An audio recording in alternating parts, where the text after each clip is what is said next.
Hi, welcome to our Tuesday 3-Minute Therapy podcast. I'm Dr. Michael Edelstein. I'm a clinical psychologist in private practice and author of 4 books.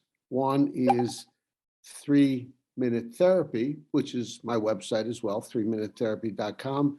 The word 3 is spelled out.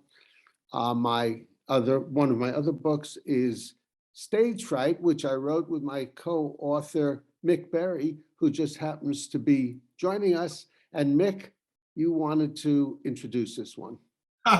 Right. Yeah. So rational emotive behavioral therapy began in the 50s by Albert Ellis, and he developed it over several years as he would discover things which worked with his clients. It precedes cognitive therapy, and it's based on the idea and the observable fact that we disturb ourselves. It's not the things that disturb us, that it's not things that happen to us that make us disturbed, but it's the way that we think about them that makes us disturbed. What else would you like to add, Michael? I'd like to, that's a very good summary, and I'd like to add some illustrations. And these are illustrations I've got from various places. One is a book I was reading. The author said, after reading this, you may wonder how it made me feel. And as Mick is explaining, it didn't make you feel anything. You made yourself feel certain emotions about reading this, and it depended on what you were thinking, what you were telling yourself. Another statement from a book is, my nerves had been completely fried by the drumbeat of bad news. So in other words, the bad news fried your nerves, but there's no magical connection between news and your emotions. What fried your nerves was what you were telling yourself, probably, this is awful, this is horrible, I can't stand it, statements like that. Another common one is just in one word. It's the word hangry. Hangry means when you're hungry, that makes you angry. And of course, again, if you're angry and hungry, it's what you tell yourself a bit about being hungry that makes you angry. Like, I must not be hungry, I have to eat, I can't stand feeling this way, this is awful. I tell some of my clients who are losing weight, hunger is your friend, because if you feel hungry, that means you're not overeating, because if you're overeating, you'd feel stuffed, not hungry. So these are some examples of how people do this. And if you listen to people speak or read what people write, you'll see this all the time. This is a misunderstanding that's existed through all history, through all cultures, that situations cause our emotions. And that's not the way it works. And not only listen to people talking, listen to yourself talking. Listen to yourself saying, I'm stressed because of the deadline, or I'm worried about being able to pay the rent, or I'm depressed because I was fired. So keep on listening to yourself and trying to correct yourself. When you say I'm hangry, then say, what I mean is I'm angry about being hungry because I'm telling myself it shouldn't be. Mick, did you want to add anything to that?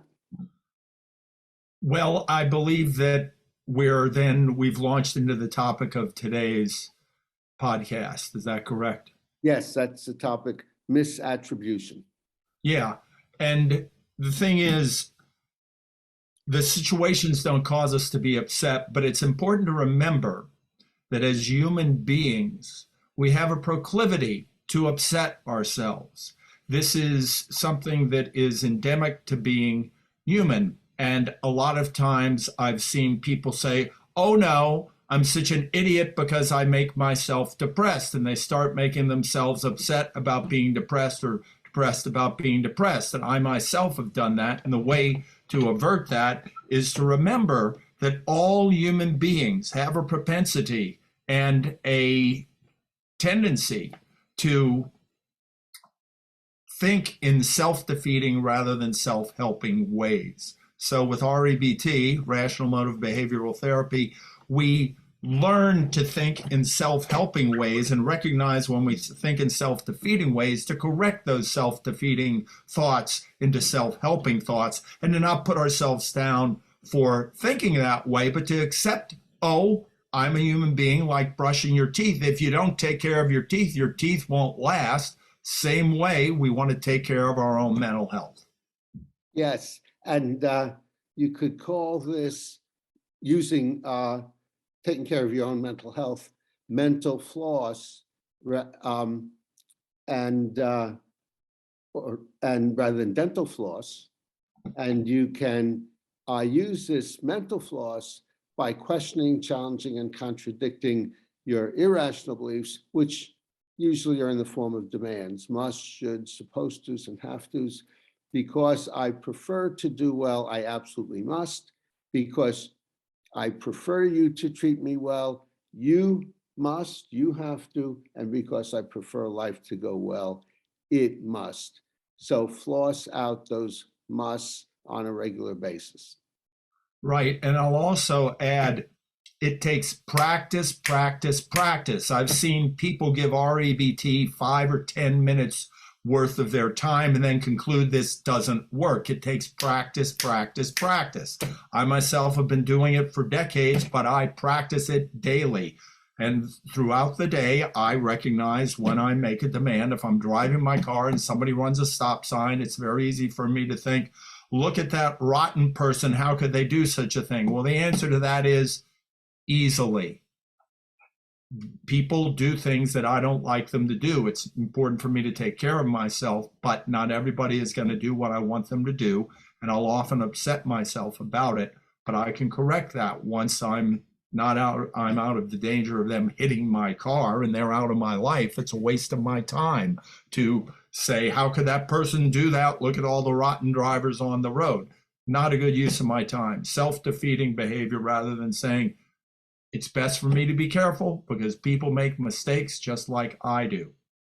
Yeah, and you remind me of another aspect of this, Mick, and that is global evaluations. There are no such thing as rotten people. So if you think, look at that rotten person because his driving is rotten, then you can remind yourself, he's just an imperfect human who acts imperfectly, as we all do. And no matter how imperfectly he acts, he never magically turns into a rotten person, a worthless worm, or a horrible individual, just an imperfect human who acts imperfectly. Mick, did you want to have a final word here?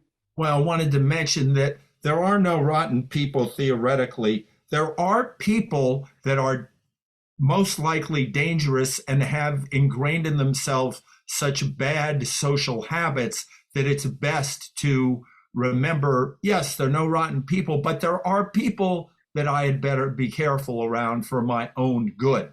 So, but we don't want to just conclude they're entirely bad. That's their problem. But if people are truly dangerous, they end up in prison, and that's probably a good place for them to be, so people are protected from them.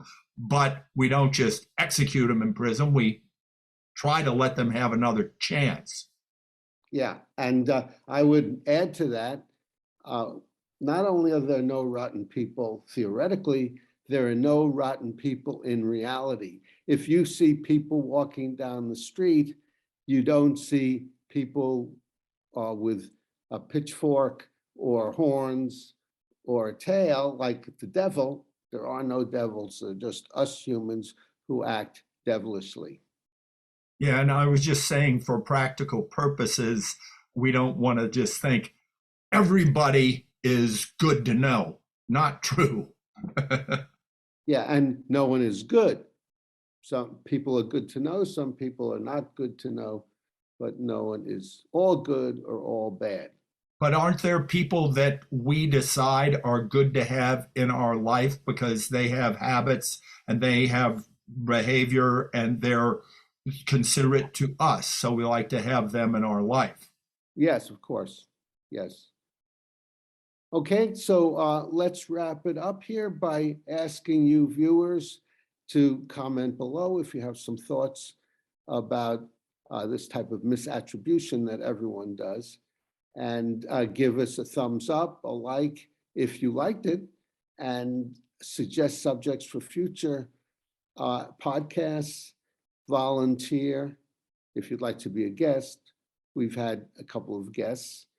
Donate to Patreon to help support the 3-Minute Therapy podcast, and subscribe to the podcast to stay on the rational side of life.